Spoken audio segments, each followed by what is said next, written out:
o ministro da Fazenda, Fernando Haddad, feita pelo apresentador Luiz Fara Monteiro.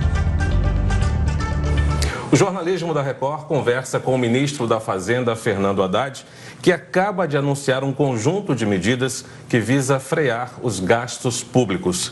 Ministro, muito obrigado por nos receber. Prazer, Luiz. Prazer é todo nosso. O senhor está anunciando um corte de 72 bilhões de reais para os próximos 2 anos, 320 bilhões para os próximos 5 anos.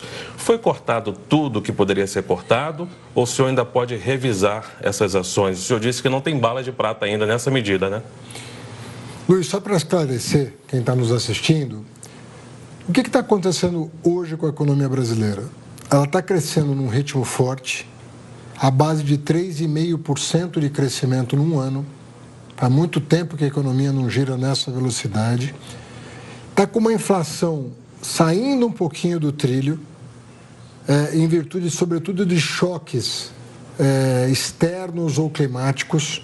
Então, o telespectador está vendo o preço da carne subir um pouquinho, o óleo subir um pouquinho, o arroz que subiu já caiu. Temos que cuidar da inflação. Estamos com o desemprego no menor indicador da história. 6,2%. Hoje saiu 6,2%, que é a menor taxa de desemprego de toda a nossa história, né? Desde que, por essa metodologia, ele é aferido. O que isso nos coloca de desafio? Nós temos que manter a sustentabilidade da economia.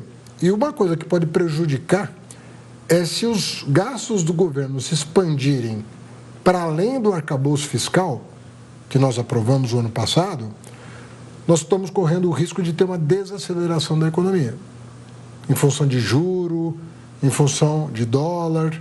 Então, nós precisamos tomar medidas que visam conter essa dinâmica de valorização da despesa, contendo ela. Quer dizer, você vai continuar valorizando o salário mínimo, você vai continuar garantindo os benefícios sociais, mas num ritmo que permita a economia se acomodar, para não comprometer o crescimento sustentável da economia. O senhor acredita, então, que pode rever novas medidas, caso o que foi projetado agora não funcione a contento? Teremos que fazer isso porque nós temos uma regra que foi apelidada, né, de novo arcabouço fiscal, mas na verdade são regras fiscais. Como é que a despesa tem que evoluir, como é que a receita tem que evoluir e como é que essa diferença entre receita e despesa tem que diminuir, porque hoje a despesa está acima da receita, o que não é bom para nós nesse momento.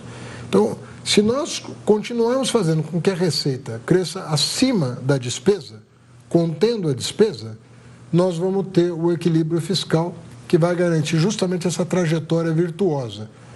Que o povo brasileiro quer emprego, uma renda cada vez melhor, né? Em virtude do esforço que cada geração faz para estudar mais, para trabalhar mais, quer que isso seja feito de maneira sustentável. E é isso que nós estamos garantindo. E sim, respondendo a tua pergunta, se dali a 2, 3 meses nós identificarmos riscos para essa trajetória, nós vamos ter que voltar para a mesa para verificar quais ajustes terão que ser feitos para manter essa trajetória. Se fala no corte de gastos do governo. Por que isso, ministro? O governo gastou muito, gastou mal. Por que agora está tendo que cortar o crescimento dos gastos? De novo, é conter o crescimento dos gastos. Conter é diferente de cortar. Conter é definir um ritmo de crescimento compatível com a nossa capacidade de honrar esses compromissos que estão. Agora, tem muita coisa acontecendo. Por exemplo, tem alguns programas sociais que estão precisando de uma adequação, como é, por exemplo, o caso do BPC, né? Ele está saindo um pouco do roteiro traçado pelo legislador. O benefício de prestação continuada. Isso. Vamos dar esse exemplo, que é um exemplo bastante concreto. Nós temos 3 milhões de pessoas com deficiência cadastradas no BPC. 1/3 delas não tem o cadastro da deficiência. Quando nós fomos fazer por amostragem, quem são essas pessoas, se verificou que um percentual elevadíssimo não tem, de fato, uma deficiência nos termos da lei. Tem algum outro tipo de problema que não se enquadra na categoria deficiência. Deficiência visual, o cadeirante, deficiência auditiva. não se enquadram nessa categoria e estão erroneamente no cadastro. Às vezes é uma liminar judicial que sai, sem a perícia. Então você tem que fazer essa revisão periódica. E o que nós estamos mandando para o Congresso são critérios de avaliação periódica dos programas sociais. Por exemplo, biometria. Ela é obrigatória hoje, será obrigatória para todos os programas sociais. E por quê? Porque é uma maneira de você combater o desvio de finalidade. Aquele dinheiro tem uma finalidade, sem impedir que ele se desvie para outra finalidade, que não tem a ver com aquele programa. E sim nos termos da legislação aprovada pelo legislador, que afinal de contas é quem tem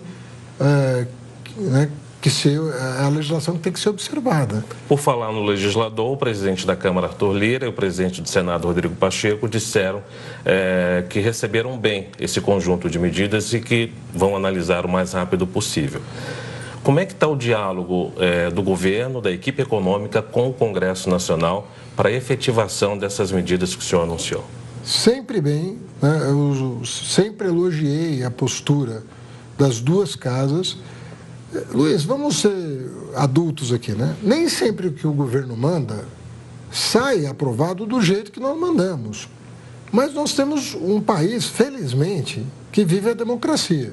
Democracia é você respeitar o mandato do presidente da República e respeitar o mandato de deputados e senadores que foram eleitos pelas mesmas pessoas que elegeram o presidente da República.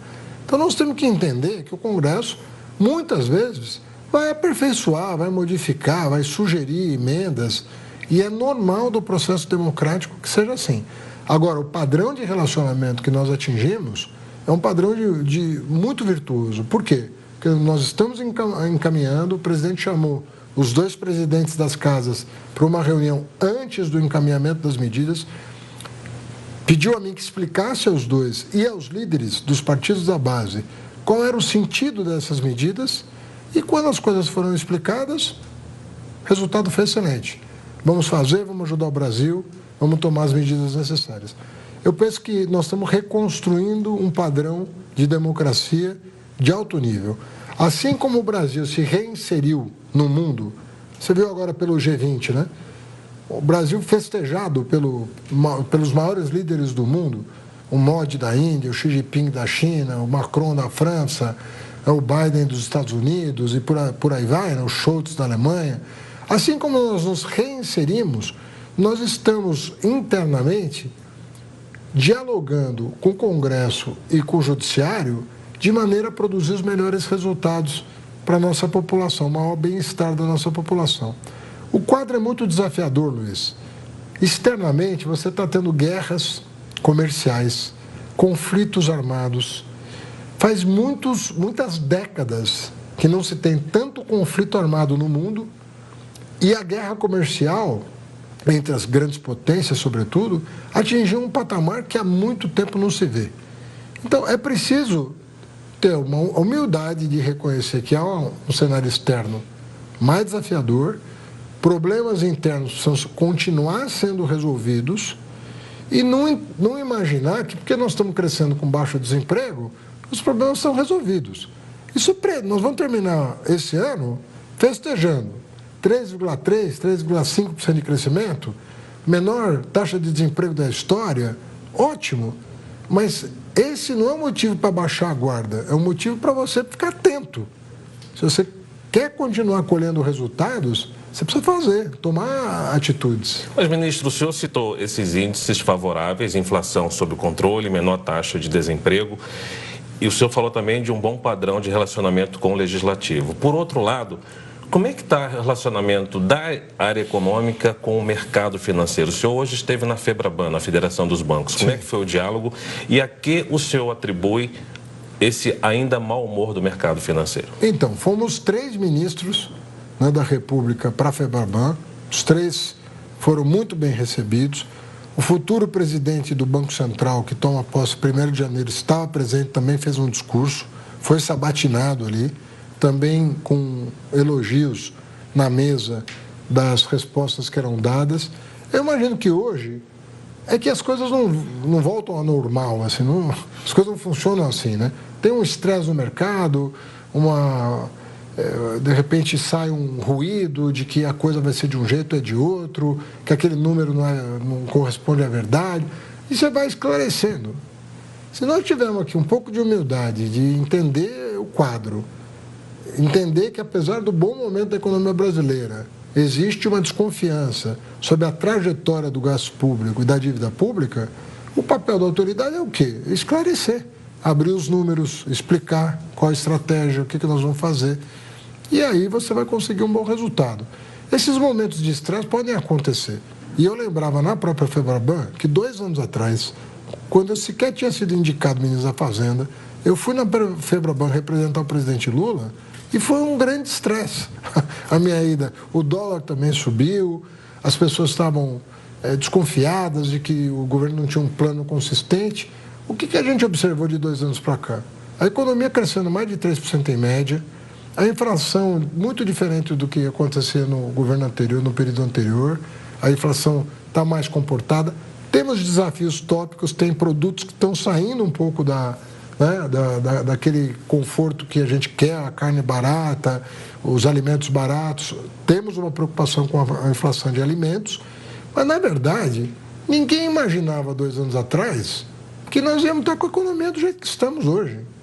Pelo contrário, as pessoas todas projetavam cenários de baixo crescimento, alto desemprego, alta inflação. Nada disso aconteceu. Não subestimo o que está pela frente, os desafios estão pela frente. Eu sei da nossa responsabilidade, mas eu também não tenho temor de que nós não vamos agir prudentemente para alcançar os melhores resultados. Agora, houve essa alta enorme do dólar essa semana, um movimento alto de especulação por conta da perspectiva do anúncio dessas medidas. Chegou a mais de R$6, agora recuou um pouco. O senhor considera normal? O Banco Central, na sua opinião, poderia ter atuado, já que nós possuímos aí mais de 360 bilhões de reservas? O senhor acha que seria um momento de entrar com a ação do Banco Central para tentar baixar a cotação? Essa decisão é uma decisão sempre técnica e é sempre bom que ela seja tomada por quem está vivendo o dia a dia do Banco Central. De fora do Banco Central, você fala, tem que intervir, não tem que... Não é muito prudente. Você indica para lá os melhores quadros que você tiver disponível, na confiança de que eles, com os dados disponíveis, atuem. Porque muitas vezes a atuação pode não produzir o melhor resultado. Você fala, pô, o dólar está subindo, tem que intervir. Mas será que é naquele momento que tem que intervir? Será que o ruído não está acontecendo por um outro canal? E vamos atuar então no canal onde está fazendo esse dólar subir em vez do próprio dólar? E às vezes não. Às vezes é um movimento especulativo que a autoridade monetária tem que dar um tranco mesmo, né? Mas isso não é bom. Essa decisão não é boa. Não é bom de ser tomada fora do ringue. Você tem que estar no ringue. Comentarista de jogo, de briga de boxe, de jogo de futebol, né? Você está lá na arquibancada, você sempre acha que você sabe mais do que quem está ali atuando. Mas o senhor vai ficar mais tranquilo com o Galípolo na presidência do Banco Central, ministro? Eu já estou mais tranquilo. O Galípolo está lá há mais de um ano já, né? Se preparando até para assumir o cargo que ele vai assumir. Não que ele tivesse sido indicado para isso, mas o desempenho dele nesse ano foi muito bom. Ele ganhou a confiança dos atores, tanto do mercado quanto da política. E ali, você sabe, né, é um encontro de uma coisa com a outra, né? No sentido de que ele tem que ter um bom relacionamento com o Congresso, que ele, aliás, o sabatinou, né? Tem que ter uma interação grande com a área econômica, preservar a sua autonomia do governo, do poder, e preservar a sua autonomia do mercado, mas com interação permanente, né, com a sociedade, para fazer a leitura dos dados a mais precisa possível. Então, quanto mais informação o Banco Central tiver, melhor vai ser o resultado das suas decisões. Ministro, voltando ao anúncio das medidas, houve uma certa crítica de algum setor da sociedade do senhor ter anunciado tanto as medidas para conter o crescimento dos gastos, como também anunciando a questão da isenção do imposto de renda. O senhor acha que foi um erro essa divulgação, misturar esses dois temas no mesmo anúncio? Na verdade, eram 2 obrigações do governo, né? Uma legal, que a Constituição determinava que nós encaminhássemos a reforma da renda com prazo estabelecido pelo legislador. Nós tínhamos que cumprir isso, e era um compromisso de campanha do presidente Lula também. né, a questão de corrigir a faixa de isenção do imposto de renda, mas eu reconheço que, como elas foram divulgadas conjuntamente, e o pior de ser divulgado conjuntamente é ser vazada de véspera. Porque aí ninguém entendeu. Quando vazou a informação de véspera, as pessoas começaram a misturar uma coisa com a outra. Então, como você falou, por que o dólar recuou hoje? Em função das explicações que estão sendo dadas. Uma coisa é a reforma da renda, que é neutra do ponto de vista fiscal. O que quer dizer isso? Se nós dermos isenção para quem ganha menos de R$5.000, isso tem que ser compensado por quem ganha mais de R$50.000 e não paga. Então tem que encontrar um equilíbrio. As medidas fiscais, não. Essa é para conter despesa mesmo. Aí a pergunta de alguns foi: como é que o governo manda medidas para conter o gasto e manda isenção do imposto de renda? É uma contradição. Porque, na verdade, não existe contradição. São duas coisas completamente diferentes. Mas o senhor se sentiu derrotado nessa questão de anunciar esses dois assuntos ao mesmo tempo? Não, eu lamentei o vazamento. Porque quando as pessoas que... Eu não sei de onde vazou, mas é muito desagradável quando você não percebe o nível de responsabilidade do agente público no patamar exigido pelo seu mandato, pelo exercício da sua função.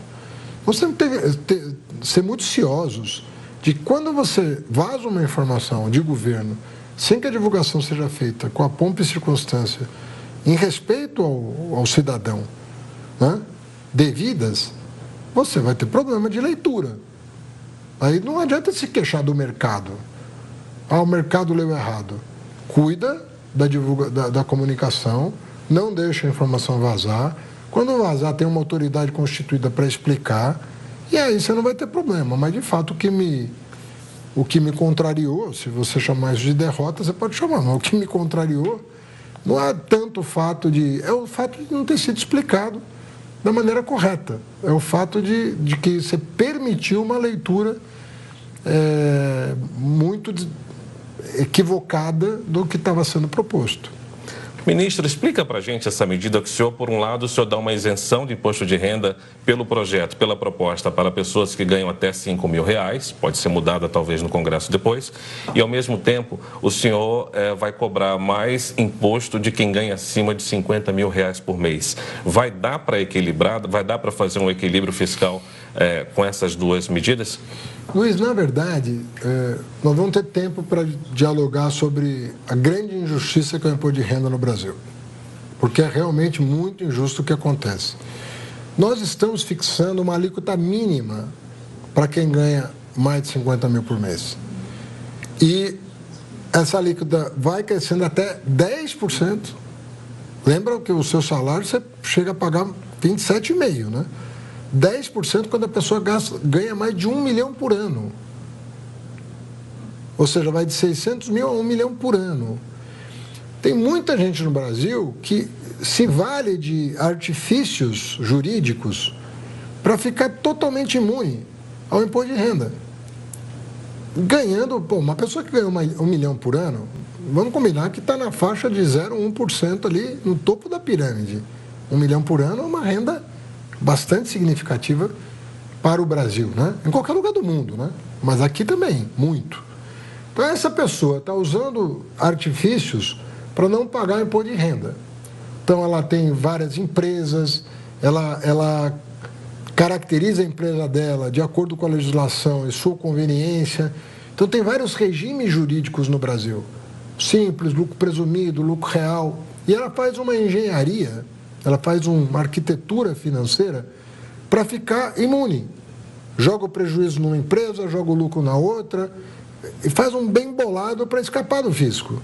Enquanto ali o trabalhador que não pode fazer essa engenharia financeira ou esse planejamento tributário, ele vai lá no contra-cheque e você deduz, o patrão deduz o imposto de renda e manda lá para o governo federal. O que o presidente Lula falou na campanha, falou, não é justo. Eu vou buscar justiça, por quê? Porque o Brasil é a 10ª maior economia do mundo. Está entre as 10 maiores economias do mundo. Mas está entre as 10 maiores economias de pior distribuição de renda do mundo. Então nós vivemos uma contradição. uma economia que está entre as 10 maiores do mundo, ela tem uma das 10 piores distribuições de renda do mundo. O que o presidente Lula falou, vamos distribuir melhor o peso dos impostos. Quem tem salário, até tanto, paga menos. E, na verdade, vai até 7 mil o ganho, porque de 5 a 7, você não vai ficar isento, mas você vai pagar menos. E vamos cobrar de quem não paga um mínimo de alíquota, que é na casa que atinge o pico de 10% a partir de R$1 milhão de reais por ano de renda. Então, nós estamos falando de um fosso social que separa uma camada da outra, é muito grande. Isso é uma proposta que o presidente Lula se comprometeu a encaminhar para o Congresso Nacional e que vai ter lá o ano que vem para ser discutido. O ano que vem tem várias vantagens. A pauta do Legislativo está mais leve. Nós vamos ter votado muita coisa esses 2 anos. Então, a pauta vai estar mais tranquila. Segundo lugar, não tem eleição ano que vem. Então, está todo mundo tranquilo para se debruçar sobre o assunto e ver o que é justo. Nós não queremos saber de punir não. O que é justo? A dona Maria, o senhor José, que ganha lá R$3 mil, R$4 mil, R$4.500. E o sujeito que tem uma renda, às vezes é de aluguel, às vezes é de salário, às vezes é de juros, às vezes é de dividendos, de R$800 mil por ano. Como é que nós vamos distribuir a carga tributária sobre essas duas pessoas? Com nenhuma finalidade de arrecadar mais. O governo não quer arrecadar mais, quer arrecadar a mesma coisa, mas de maneira mais justa. É diferente de você aumentar, como já aconteceu no passado, aumentar o tributo. Não. Vamos arrecadar a mesma coisa. Mas do que nós estamos falando aqui? Como fazer a coisa ser mais justa no Brasil? Você não pode continuar convivendo com um país que está entre os 10 piores em termos de distribuição de renda. Nós estamos na lanterninha, nós estamos falando de quase 200 nações. Nós precisamos estar entre as 10 últimas. Não dá para melhorar um pouquinho isso? Essa é a pergunta que o governo do presidente Lula está fazendo para o país, para o Congresso. E o Congresso vai ter o seu tempo. Vão ser meses de discussão. Diferentemente da reforma dos tributos sobre consumo, exigiu uma emenda constitucional, um pacto entre setores, um pacto federativo. Aqui é uma lei ordinária, é muito mais simples. O tributo é federal, não tem que negociar com estados e municípios, a arrecadação vai ficar a mesma, então não mexe em FPM, FPE, está tudo em ordem. Vamos buscar mais justiça. Então, eu penso que deve ser valorizado esse gesto do presidente por uma simples razão. Outros presidentes prometeram fazer isso. E nenhum sequer tomou a iniciativa de mandar para o Congresso Nacional. O senhor lançou 2 programas, o Desenrola e o Acredita. Como é que estão esses programas na sua visão? O que pode ser melhorado? Olha, o que eu tenho para te dizer é o seguinte. Eu acabei de vir para a Febraban, como você falou. Vim de lá.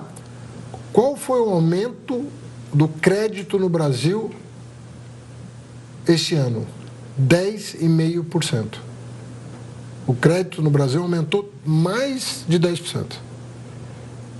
É o que a gente precisa, que as pessoas tenham acesso a crédito. Não é só para consumir, é para produzir, para gerar emprego, para abrir uma empresa. É para isso que nós queremos crédito. Para consumir também, porque muitas vezes você vai comprar um bem durável, você não tem dinheiro para pagar à vista. Então você parcela. Nós limitamos o juro do cartão de crédito, nós fizemos uma série de mudanças, né? Nós regularizamos a vida aí de 15 milhões de brasileiros, nós negociamos dezenas de bilhões de reais no Serasa, no SPC. Enfim, nós tomamos uma série de providências para melhorar o crédito no Brasil. Você sabe que nós estamos batendo recorde de venda de imóveis, né? Nós estamos batendo recorde de venda de veículos. A indústria automobilística no Brasil vai crescer, segundo a Anfávia, 15% em um ano.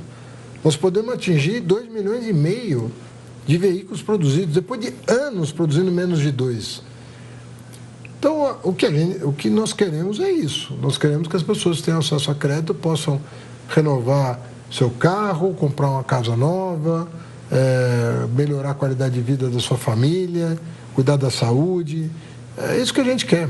Ministro, nessa linha de buscar novas receitas, por que o governo, por exemplo, não avança na questão da cobrança do Condecine de streamings estrangeiros? Porque a proposta foi bem recebida pela Radiodifusão Brasileira. Vai esse ano para o Congresso. Esse ano, todas essas big techs vão ser disciplinadas, entendeu? Nós estávamos devendo isso, né? E você sabe que, olha, o Brasil vive situação, nós ficamos, durante os governos passados, anos sem cobrar imposto de bet.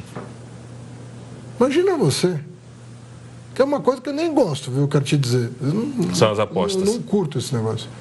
Mas o governo anterior manteve 4 anos as bets sem pagar 1 centavo de imposto.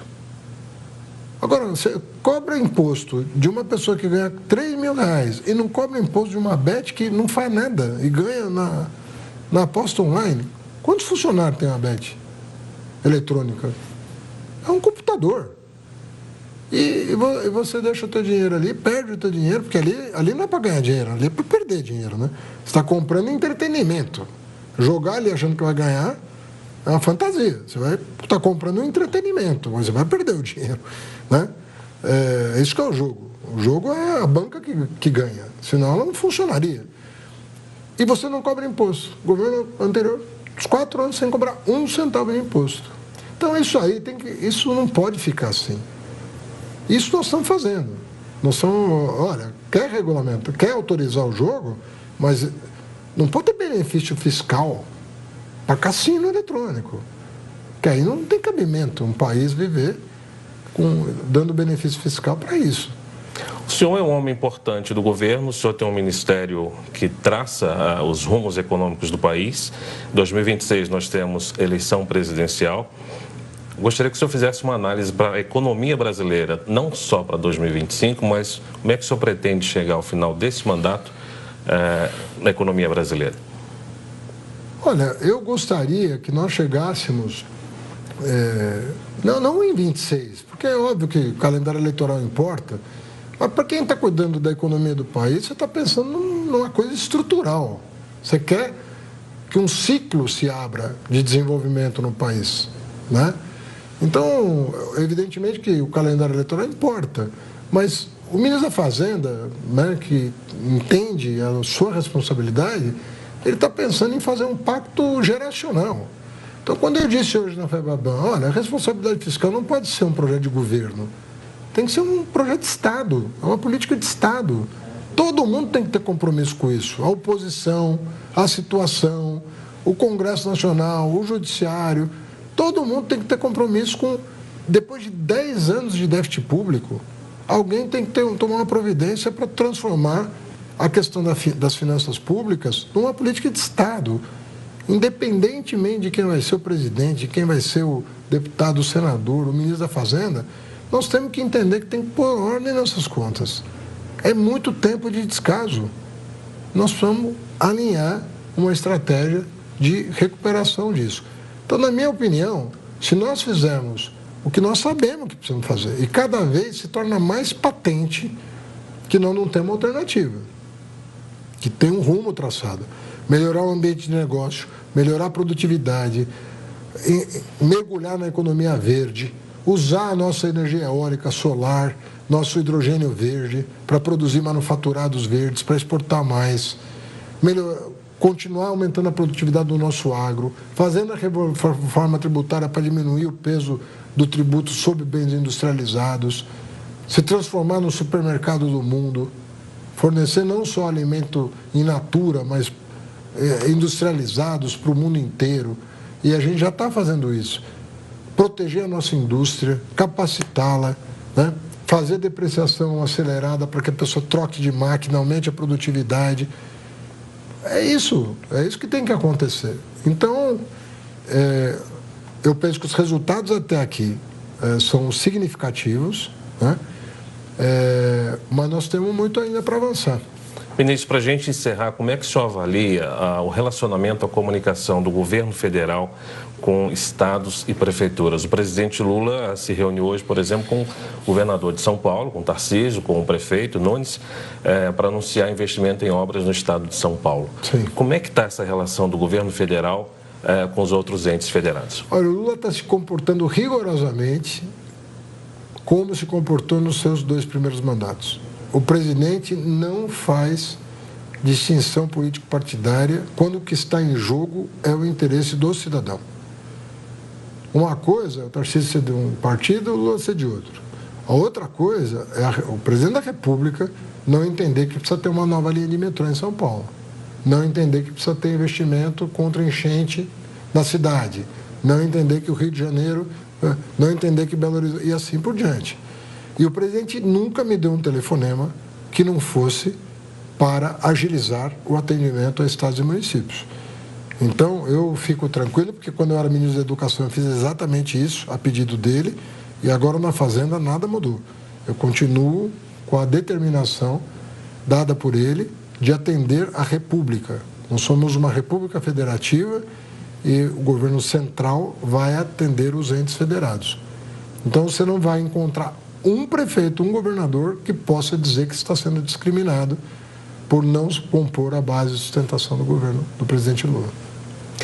Você acompanhou a conversa do ministro da Fazenda, Fernando Haddad, com o jornalismo da Record. Ministro, mais uma vez, obrigado pelo seu tempo. Valeu.